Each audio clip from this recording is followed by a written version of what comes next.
السلام علیکم دوستو، لو جی فیت کے ایک اور ویڈیو میں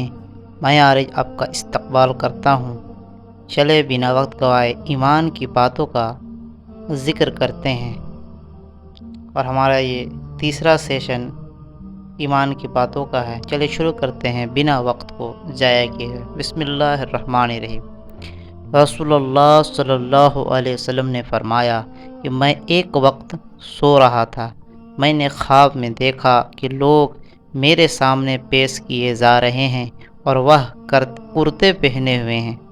یعنی کہ وہ کرتے پہنے ہوئے ہیں، کسی کا کرتا سینے تک ہے اور کسی کا اس سے نیچا ہے۔ پھر میرے سامنے عمر بن خطاب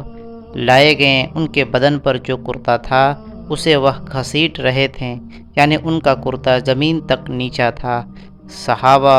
نے پوچھا کہ یا رسول اللہ، اس کی کیا تعبیر ہے؟ آپ صلی اللہ علیہ وسلم نے فرمایا اس سے دین مراد ہے۔ اور بعد میں صحابہ رضی اللہ تعالیٰ عنہ نے دیکھا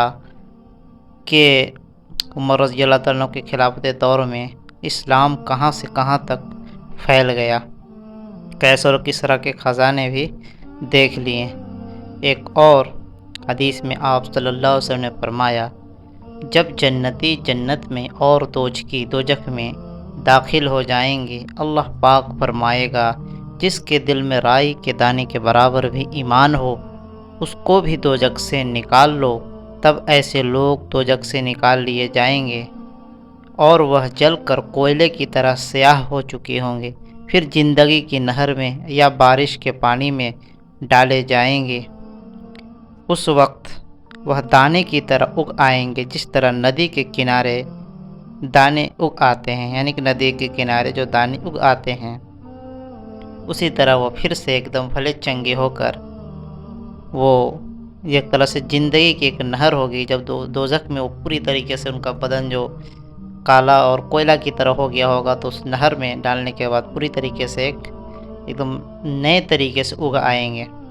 جس طرح سے ندی کے کنارے دانے اگ آتے ہیں، پیچ در پیچ،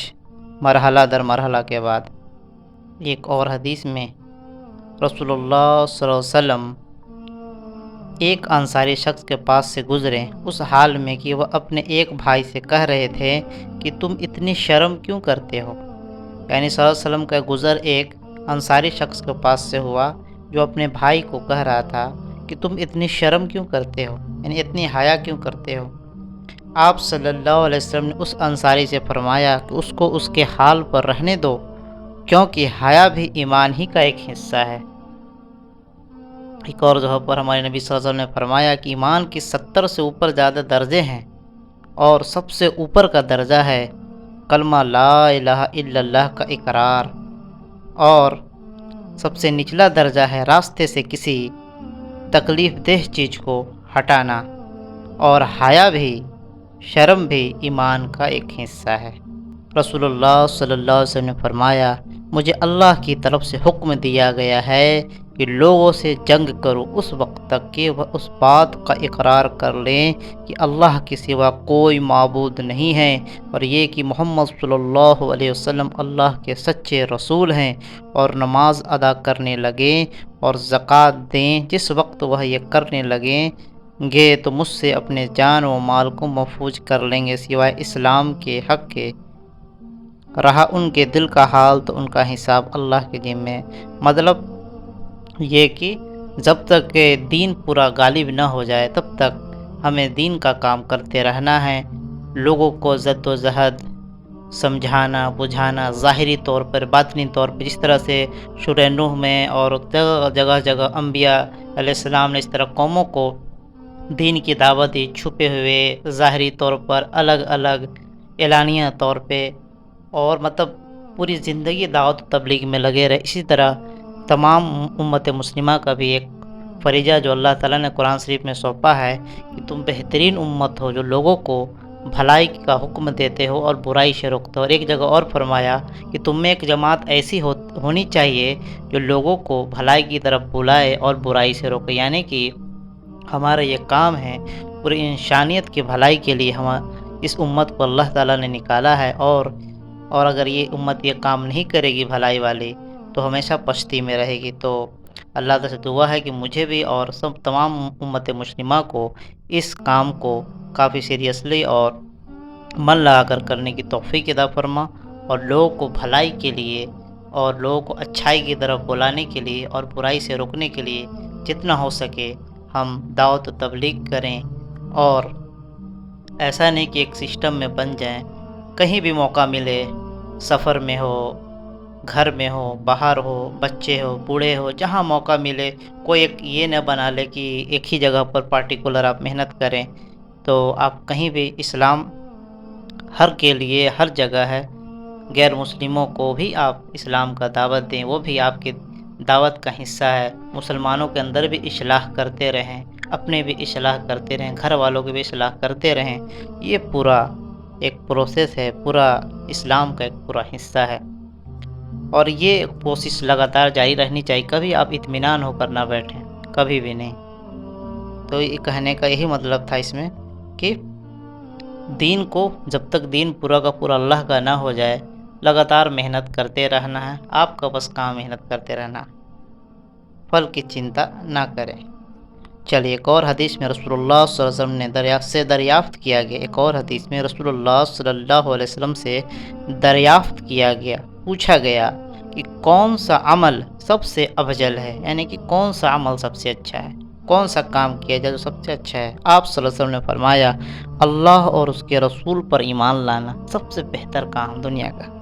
اللہ اور اس کے رسول پر ایمان لانا۔ کہا گیا اس کے بعد کون سا؟ آپ صلی اللہ علیہ وسلم نے فرمایا اللہ کی راہ میں جہاد کرنا۔ جہاد کا غلط مطلب لوگوں کے سامنے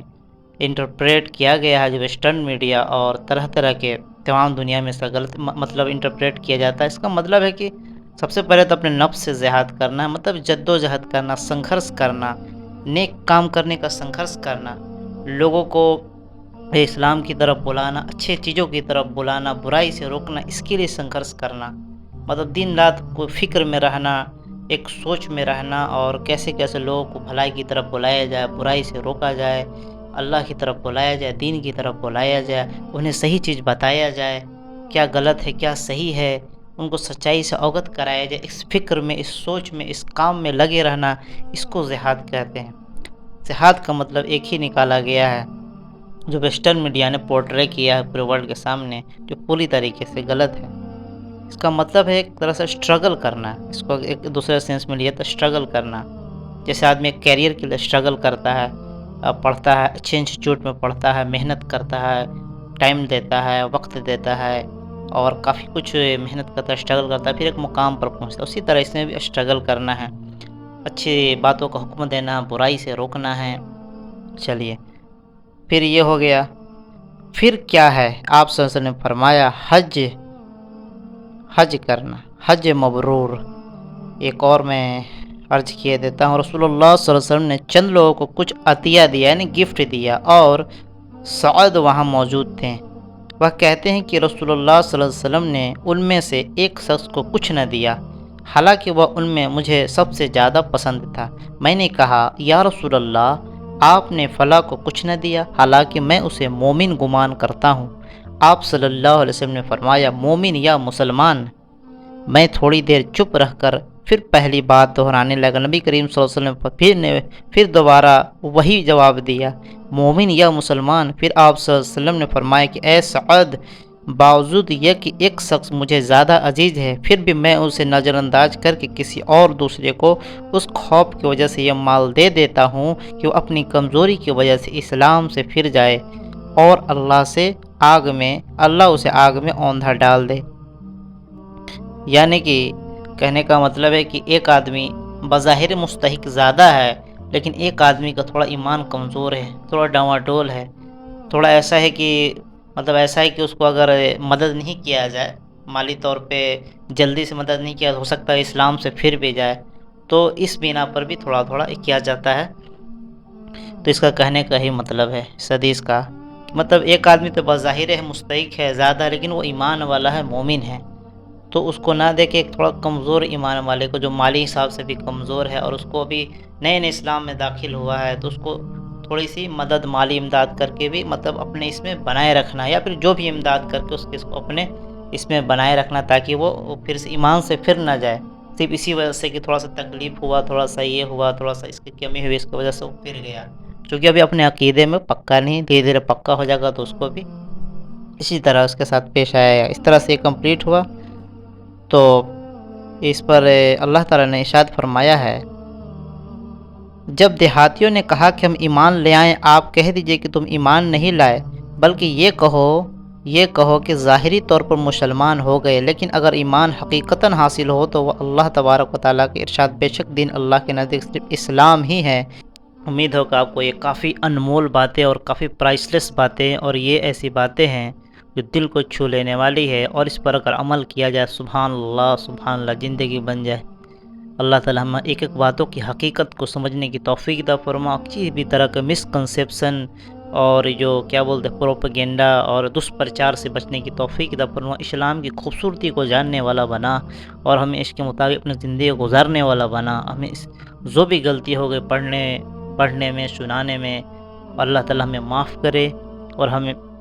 مجھے بھی اور تمام امت مسلمہ کو اللہ تعالیٰ دین کا کام کرنے کی توفیق عطا فرما، اور لوگوں کو بھلائی کا حکم دینے اور برائی سے روکنے کی توفیق عطا فرما۔ جس کام کے لیے ہمیں بنایا گیا ہے، کہ لوگوں کو بھلائی کے لیے ہمیں بنایا گیا ہے، اس کام کو پورے دل لگا کر کرنے کی توفیق عطا فرما، اور یا اللہ تعالیٰ ہماری کمزوریوں کو دور کر دے، آمین ثم آمین۔ جاتے جاتے اس ویڈیو کو لائک، شیئر، سبسکرائب کرنا نہ بھولیں۔ السلام علیکم۔